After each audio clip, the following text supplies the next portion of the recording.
एक दिन बिक जाएगा माटी के मोल, जग में रह जाएंगे प्यारे तेरे बोल। बोल बोल बोल। मैं क्या बोलने वाला था दोस्तों, आज का जो टॉपिक है जिस पर मैं बोलने वाला हूँ बहुत ही इम्पोर्टेंट विषय है, विशेषकर उन लोगों के लिए जिनको स्नायु तंत्र के दर्द है, तंत्रिका तंत्र का दर्द है, या फिर उनकी नसों में दर्द है काफ़ी लंबे समय से और ठीक होने का नाम नहीं ले रहा है। चाहे आपने कितनी भी मेडिसिन ले ली है, किसी भी पैथी की मेडिसिन ले ली है, लेकिन यदि दर्द ठीक नहीं हो रहा है तो जो ये चूर्ण है आप बनाइए। इस चूर्ण को बनाने में कोई विशेष रॉकेट साइंस नहीं लगेगी, काफ़ी आसानी से आप इसको बना सकेंगे। और हो सकता है आप में से कुछ लोग इस फॉर्मुलेशन को पहले से जानते हो, तो यदि आप जानते हैं तो वीडियो के कमेंट्स बॉक्स में आप अपनी जो राय है वो जरूर शेयर करिएगा, अपने अनुभव जरूर बताइएगा। दोस्तों, आप जो है जैसे कमर में दर्द होता है और स्पाइन में, इसको स्पाइन का दर्द बोलते हैं, तो दोस्तों कई बार जो है नस दब जाने के कारण दर्द होता है, साइटिका का पेन होता है, हाथों में दर्द होता है, गर्दन में, सर्वाइकल, किसी भी प्रकार का दर्द है, नसों से संबंधित, तंत्रिका तंत्र से संबंधित बड़ा लाभ मिलता है इससे। साथ ही साथ जो लोग कॉन्स्टिपेशनल लोग हैं, जिनको कब्ज की समस्या है, उनको जो है कब्ज में बहुत राहत मिलेगी इस चूर्ण से। और दोस्तों यहाँ मैं आपको बता दूं कि जो कब्ज है, कब्ज भी कई प्रकार के दर्दों का कारण बनता है, विशेषकर जॉइंट्स पेन वगैरह, जो जोड़ों में जो दर्द होते हैं उसका एक मुख्य कारण वात दोष भी है। जब हमें लंबे समय तक कब्ज रहता है, हमारी जो बड़ी आंत है उसमें मल फंसा रहता है, तो जो बैक्टीरिया है उस मल को विषाक्त बनाते हैं, सड़ाने लगते हैं उसको, और हमारा जो वात दोष है बिगड़ जाता है। उसके कारण भी यूरिक एसिड, नाइट्रोजन की अधिकता होना ब्लड के अंदर, और जो तरह तरह के जो मेटाबॉलिक कचरा है वह हमारे खून में, शरीर में इकट्ठा होने लगता है, और शरीर का जो एक संतुलन है वो बिगड़ जाता है और तरह तरह की समस्याएं होती हैं, विशेषकर दर्द जैसी समस्याएं। तो ये बहुत आसान चूर्ण है, आप इसको बनाने का मैं तरीका बताता हूँ, क्योंकि बहुत ज़्यादा लंबी बातें नहीं करेंगे। और इसमें आप क्या करेंगे, आप अरंडी का तेल ले लीजिएगा, खाने वाला तेल, पंसारी पे जाइएगा, एक होता है मालिश वाला तेल, हो सकता है उसमें कुछ केमिकल मिला दिए गए हों, लेकिन जो खाने वाला तेल है वो एक अलग से आता है, और जो आपके आयुर्वेदिक जड़ी बूटी विक्रेता हैं उनके पास आसानी से वह मिल जाएगा। आप बता दीजिएगा कि सर हमें इसकी औषधि बनानी है, हमें खाने वाला तेल दीजिए, तो वो हाइजेनिक और विषाक्तता से दूर रहता है, उसमें कोई मिलावट नहीं की जाती। और आप ले आइए लगभग 100 ml आप अरंडी का तेल ले आइए, और आप इसमें जो है 150 ग्राम कम से कम आप छोटी हरड़ ले आइए। अगर छोटी हरड़ आपको नहीं मिल रही है तो बड़ी हरड़ जिसकी गुठली को निकाल दिया गया हो, जिसके बीज को अलग कर दिया गया हो, क्योंकि आप उसको फिर गुठली को अलग नहीं कर पाएंगे, उसकी बहुत लंबी प्रक्रिया है। यह मैं एक अगली वीडियो में आपको बताऊंगा कि अगर हरड़ आपको साबुत मिल रही है तो उसको आप कैसे उसकी गुठली को, बीज को अलग कर सकते हैं। तो आप छोटी हरड़, जिसको काली हरड़ भी कहते हैं, वो तो आप डायरेक्ट ले आइए, उसमें आपको कुछ नहीं करना। और अगर बड़ी हरड़ आपको मिल रही है तो वो गुठली निकली हुई हो, या फिर आप दूसरे शब्दों में उसको बड़ी हरड़ का छिलका कह सकते हैं। ये देखिए मैं चित्र आपको इसमें दिखा देता हूँ, ये है छोटी हरड़ और ये है बड़ी हरड़ का छिलका या गुद्दा कह लीजिए आप इसको। तो आपने 100 ml लगभग लिया है अरंडी का तेल, एक लोहे की कढ़ाई तैयार करिए, साफ सुथरी मूंज के उसको, और उसमें धीमी आंच पे उसको तेल को चढ़ा दीजिए।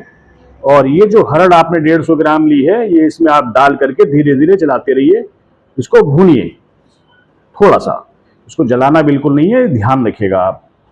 जब ये फूल के तैयार हो जाए, ये फूल जाएगी, छोटी हरड़ फूल जाती है और बिल्कुल ऐसी हो जाएगी कुरकुरी एकदम, आप दबाएंगे तो टूटने लगेगी ये। और जब ये तैयार हो जाए तो इसको आप ठंडा होने के लिए छोड़ दीजिए और फिर इसको निकाल लीजिएगा। जो एक्सेस तेल अगर है, पहली बात तो तेल बचेगा नहीं, और अगर है तो इसको अलग कर दीजिए, तेल को हरड़ से छान लीजिए इसको। इसके बाद ठंडा होने पे बीज हैं जो गिरी हैं, छिलका है, इसको आप पीस लीजिए और चूर्ण तैयार हो गया है। इस चूर्ण की सेवन विधि मैं आपको बता रहा हूँ, एक एक चम्मच सुबह शाम गुनगुने दूध के साथ आप इसको पीना शुरू करिए। सबसे पहले तो ये जो काम करेगा, आपकी जो बड़ी आंत है इसको बिल्कुल साफ कर देगा। जो भी कचरा जमा है महीनों से, सालों से, जो भी आपके पेट में, बड़ी आंत में जो मल सूख गया है, रुका हुआ है, चिपका हुआ है, वो सब साफ हो जाएगा, बगैर किसी ऐंठन के, बगैर किसी दर्द के, बगैर किसी लूज मोशन के। इससे आप घबराइएगा नहीं, इससे कोई लूज मोशन नहीं होंगे। और जो हमारी मसल्स हैं, जो हमारी तंत्रिकाएं हैं, नसें हैं, उनको जो ये अरंडी का तेल है, ये वाथर है, सोथर है, और ये दर्द निवारक तो है ही, नसों को रिपेयर करने का काम करता है, हड्डियों को मजबूत करता है। विशेष रूप से जो लोग कमर के दर्द से परेशान हैं उसमें बड़ा लाभकारी है, और जो लोग यूरिक एसिड से परेशान हैं, विशेषकर महिलाएं, उनके लिए एक रामबाण का काम करता है। हो सकता है स्टार्टिंग में आपको इससे विशेष लाभ ना मिले, लेकिन आप इसको कंटिन्यूसली रखिएगा। और इसकी जो मात्रा है, जैसे हमने अभी एक एक चम्मच बताई है, तो आप अपनी उम्र और वजन के अनुसार मात्रा कम ज़्यादा कर सकते हैं। जनरली अगर आप 50 केजी 60 केजी तक के हैं तो आपको आधा से पौन चम्मच सुबह शाम पर्याप्त है। और अगर आपका वजन 70 केजी से ऊपर है, 80 90, तो आप एक एक चम्मच आप इसको लेना शुरू करें। इसका कोई नुकसान नहीं है। सबसे पहले कब्ज को ठीक करेगा, और फिर जोड़ों के दर्द, कमर के दर्द, सर्वाइकल, माइग्रेन, या फिर जो हड्डियों में जो दर्द होता है ना, कई बार जो हमारे घुटने हैं उसमें से कट कट की आवाज़ आती है, उसमें भी बड़ा लाभ करता है। लेकिन धैर्य के साथ, जल्दबाजी के साथ नहीं, क्योंकि जल्दबाजी में तो आप सालों से दवाइयाँ खा ही रहे हैं, क्या फ़ायदा हुआ उससे? और अगर फ़ायदा हुआ होगा तो तब तक हुआ होगा जब तक आपने दवाइयों का सेवन किया होगा। और जैसे ही आपने दवाई छोड़ दी, आप फिर वैसे ही हो गए।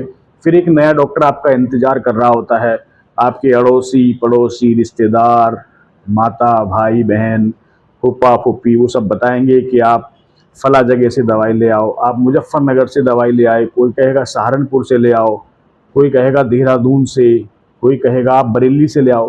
तो चूंकि डॉक्टर सब जगह हैं और पेशेंट भी सब जगह हैं, लेकिन पेशेंट की बीमारियां अलग अलग हैं। किस कारण से दर्द हो रहा है, आपको किस कारण से दर्द हो रहा है? हम बात कर रहे हैं स्नायु तंत्र की, तंत्रिका तंत्र की, नसों के दर्द की, जैसे कमर का दर्द, सर्वाइकल का दर्द, माइग्रेन का दर्द, और पिंडलियों में दर्द। इस तरह के जो दर्द होते हैं, विशेषकर साइटिका का दर्द में भी ये काफ़ी, जो ये चूर्ण है, बड़ा अच्छा काम करता है। आजमाए हुए नुस्खे हैं और ये हमारे अनुभव हैं, तो जो हम आपके साथ शेयर कर रहे हैं।